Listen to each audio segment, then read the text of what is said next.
Boa tarde a todas e todos. Eu vou colocar aqui meu relógio para não correr o risco de receber a advertência da plaquinha que toda hora surge aqui, que vocês já puderam ver, né? Eu queria começar fazendo um agradecimento, primeiro saudando aos queridos colegas que compõem a mesa, nas pessoas, né, da querida amiga Maria Cláudia, que vocês puderam ver aqui. É difícil suceder a Maria Cláudia na tribuna. Ela tem uma energia que contagia todas e todos. Saudar ao querido amigo Breno Bergson, na condução dos trabalhos, como presidente da mesa. Márcio Conrado, querido amigo de longa data, que me formulou o convite para estar aqui entre todas e todos. A Laira Andrade, que eu estou conhecendo agora, e que acho que a gente vai poder fazer um bom debate aqui, né, Laira, ao longo desse diálogo nosso. E ao querido Diogo, já esquecendo do Diogo, que acabou de falar, o Diogo Reis, também um querido colega. Fazer um agradecimento também ao nosso presidente, Daniel Costa, a Rose Moraes, que foi várias vezes citada aqui na abertura dos trabalhos, ao meu querido presidente Beto Simonetti, ao meu também presidente de sempre, Marcos Vinícius, ao Felipe Sarmento, aos conselheiros federais do Estado de Sergipe, nas pessoas da América e do Cristiano, e ao querido também Carlos Augusto, que dá o nome, empresta o seu nome a essa 11ª Conferência Estadual da Advocacia Sergipana.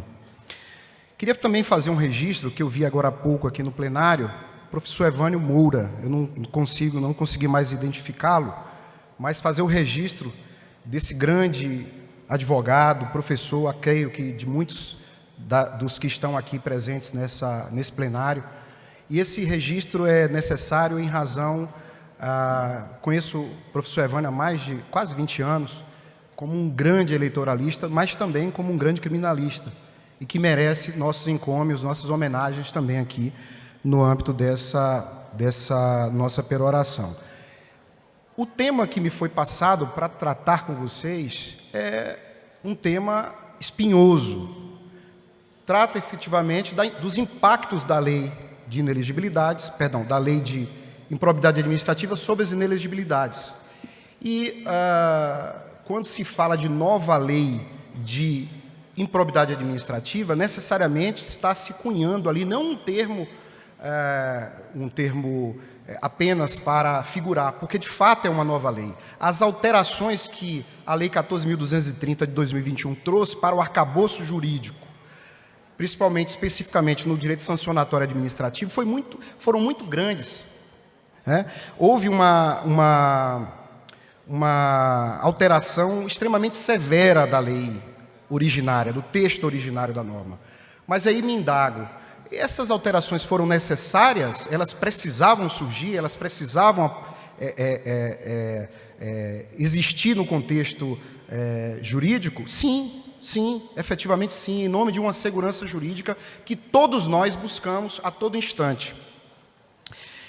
De fato, ela afastou boa parte das imprecisões que a lei originária trazia e pelo menos se pretendeu, e até então a gente está fazendo essa análise, buscar e alcançar essa segurança jurídica que todos nós perseguimos enquanto advogadas e advogados. Obviamente, essa lei foi questionada, né? A aplicação dessa lei foi questionada, e eu diria até de uma certa forma, numa petição incidental, num recurso, num agravo em recurso extraordinário que tramitava no Supremo Tribunal Federal, e que para esse tema foi reconhecida a repercussão geral e automaticamente o Supremo teve que se deparar em relação à nova lei, sobre determinados aspectos, em especial a questão da retroatividade ou não da norma. Então é necessário fazer esse registro para posteriormente a gente passar para esses efeitos latentes nas inelegibilidades. Então, o Supremo, quando analisou esse tema, o tema 1199, ele fixou algumas teses, na verdade 4 teses, e essas teses, elas afastaram, espancaram a possibilidade de retroação da norma, né? Isso já está extremamente claro, né, para a comunidade jurídica, mas ela trouxe algumas possibilidades de aplicação ainda, num olhar para trás, num olhar ao retrovisor, para o direito sancionatório administrativo, né? Por exemplo, especificamente a questão relacionada aos casos que ainda estivessem em curso e que houvesse condenação na modalidade culposa. Então, efetivamente, essa modalidade culposa automaticamente foi extinta, mas não afastou também do juiz a possibilidade de analisar se existia ali ou não a incidência do dolo, né? Então, como se trata de direito sancionador, você afasta uma parte, mas não, obviamente, afasta a totalidade da análise por parte do Poder Judiciário. E, dentre outros pontos, a questão da comprovação da responsabilidade subjetiva por uma questão óbvia. Se o dolo a que se buscava e que, de certa forma, foi segmentado no âmbito da jurisprudência do STJ, era aquele dolo, o dolo genérico, passou-se agora a analisar o dolo específico, ou seja, o fim especial de agir. Ou seja, buscar agora, a partir desse momento, responsabilizar o administrador público, o responsável por a gestão de recursos públicos, especificamente quanto à sua responsabilidade subjetiva, ou seja, a sua intenção. A intenção passou a ser algo extremamente relevante. Pois bem, traçado esse cenário, né, como eu já disse, prescrição, não se aplica a retroação da prescrição e a questão da retroação apenas relacionada à modalidade culposa.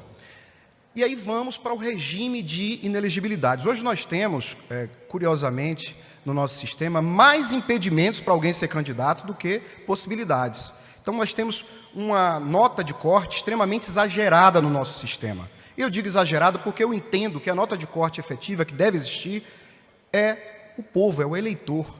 Ele que sim deve escolher. Agora, óbvio, os partidos devem primar por buscar efetivamente trazer candidatos, como o próprio nome diz, né? Candidato, vem de cândidos, aqueles que usavam túnicas na Roma Antiga, né? E essas túnicas tinham que estar ali extremamente limpas, bem branquinhas, justamente para figurar que aquela pessoa ela podia sim ser destinatária do voto de confiança. Da mesma forma, os partidos precisam fazer esse exercício, trazer para a arena política apenas aqueles e aquelas que efetivamente reúnam condições de serem candidatos. Tenham uma reputação ilibada, né? Tragam ali um histórico de vida, de prestação de serviços.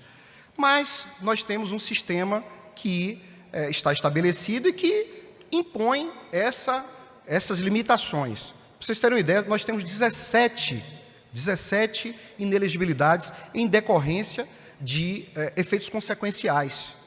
17 na lei de inelegibilidades, mas nós temos também inelegibilidades na Constituição Federal, né? A Constituição Federal também traz essas possibilidades de inelegibilidade. E tem aquelas inelegibilidades que são combinadas, que são analisadas em decorrência de condenações em processos ou processos administrativos ou processos judiciais. Pois bem, então, temos lá, destacando esse sistema de inelegibilidades, duas alíneas que sofrem impactos diretos da lei de improbidade administrativa. A linha G e a linha L. A linha G, nesse aspecto relacionado ao processo administrativo, e a linha L no processo jurisdicional. Ou seja, aqueles processos são submetidos ao crivo de análise do Poder Judiciário. E aí a gente tem lá na linha G 5 elementos que devem ser considerados pelo julgador para impedir ou não uma candidatura. Bom, tem que ter contas julgadas irregulares, é o primeiro passo, né? Avança-se posteriormente para que essas irregularidades que forem apresentadas nessas contas sejam irregularidades insanáveis. Terceiro aspecto, a irregularidade tem que ser reputada como um ato doloso de improbidade administrativa. E aí, eu peço que os senhores e as senhoras segurem esse termo doloso, porque a gente vai voltar a tratar dele daqui a pouquinho, justamente em decorrência das alterações trazidas pela nova lei de improbidade administrativa. Essa decisão administrativa ela tem que ser irrecorrível, e ela não pode ter sido suspensa por uma decisão judicial. Esses são basicamente os elementos trazidos ali na norma. Pois bem, e sim, óbvio, a consequência dessa inelegibilidade é de 8 anos contados a partir da data daquela decisão que surgiu no mundo jurídico, né? Aí eu passo já para a linha L. A linha L, como eu disse, jurisdicional. Então, você tem um processo judicial, uma ação civil pública por improbidade administrativa ou simplesmente ação de improbidade administrativa, que traz uma cominação para aquela pessoa que foi gestor público e que possivelmente tenha praticado algum deslize no âmbito da condução da sua gestão. E aí, a linha L, ela traz lá algumas hipóteses também. Suspensão dos direitos políticos é o primeiro passo, ou seja, a condenação necessariamente por improbidade para atrair a inelegibilidade deve ter suspensão dos direitos políticos. A segunda, a decisão tem que estar transitada em julgado ou ser uma decisão proferida por órgão colegiado. Terceiro, o ato doloso de improbidade administrativa, ou seja, ele tem que estar necessariamente caracterizado. Uma condenação por ato culposo, e eu digo ato culposo, obviamente não trazendo aqui aquilo que o Supremo disse no tema 1199, dizendo que se há trânsito em julgado, obviamente não há retroação da norma. Então, se há trânsito em julgado para um ato culposo, a condenação por ato culposo, necessariamente nós não temos o que submeter ao crivo do Poder Judiciário do ponto de vista do impedimento de alguém se tornar candidato. Pois bem, só que esse ato doloso, há uma exigência necessária para esse ato doloso que tenha uma conjugação de 2 elementos. Ele deve vir necessariamente com uma lesão ao erário, ou lesão aos cofres públicos, enfim, ao patrimônio público, associada com enriquecimento ilícito, ou seja, ao mesmo tempo em que se tem uma lesão ao erário, deve-se ter também acompanhado um enriquecimento ilícito. São situações que não são dissociadas. E aí eu falo aqui, fazendo um breve parágrafo, é que o Tribunal Superior Eleitoral, quando analisou essa questão relacionada ao enriquecimento ilícito, ele evoluiu de forma interpretativa para entender que esse enriquecimento não necessariamente é daquela pessoa que cometeu o ato administrativo ou contra quem é reputado esse ato ilícito de improbidade administrativa. Esse enriquecimento ele pode se dar efetivamente por terceiros. Então, suponhamos que tem uma obra, se faz uma obra, a obra teve um dano ao erário, porque teve um sobrepreço, né, uma fraude ali no processo licitatório, e alguém enriqueceu, porque se houve um sobrepreço, alguém enriqueceu. E esse enriquecimento, necessariamente, ele se dá não para aquela pessoa, não se exige a comprovação que seja para aquela pessoa que era o gestor, mas de terceiro, no caso, a construtora, a empresa que executou a obra e por aí vai. Pois bem, do ponto de vista do elemento consequencial, essa inelegibilidade da linha L, ela traz também essa hipótese de impedimento pelo prazo de 8 anos. Só que aí tem uma característica própria, que ela diz, condenação que esteja transitada em julgado ou colegiada. Então, a partir do momento que já surge no mundo jurídico uma condenação colegiada, já se começa a computar o prazo de 8 anos.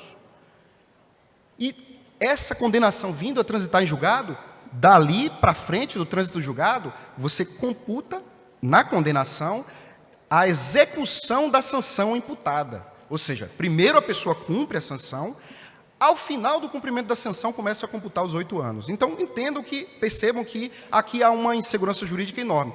E a mini-reforma, agora que está em tramitação, vocês devem estar acompanhando, muita gente falando, criticando a mini-reforma, falando que a mini-reforma está trazendo possibilidades de abolício crimes, que está trazendo para a arena da disputa eleitoral criminosos. E não é bem assim.